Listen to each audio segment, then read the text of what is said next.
where it goes after the consumption happens. And that becomes a problem right now, right? That's why we see that there are so many waste in the landfills, in our oceans, and so on. But it is the time for us to shift it.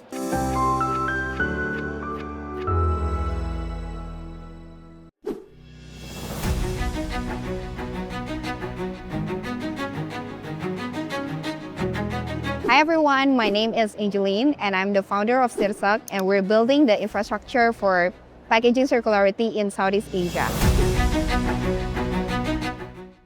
So in 2016, I got the chance to visit one of the largest landfill in Southeast Asia, which is Bantar Gebang. And there I saw that there are enormous type of waste there, especially for the low value ones. And I realized that there are so many people who are working there, especially women. And across my career I also get the privilege to work with brands, policymakers, and stakeholders in the value chain. And here we're trying to find a solution that makes it work. And we realized that there are two biggest problems. One is that the low value waste. The second is that the system is actually run by a lot of informal sector, that there is no traceability in it, which makes it very difficult for waste to be managed properly. So here through Sirsak, we're trying to make a system that collect, trace, and also recycle, and make sure that every waste worker is also dignified throughout the process. Many businesses have been run with business as usual for the longest time, which means that people haven't thought about, let's say, the end cycle of a packaging, where it goes after the consumption happens. And that becomes a problem right now, right? That's why we see that there are so many waste in the landfills, in our oceans, and so on. But it is the time for us to shift it.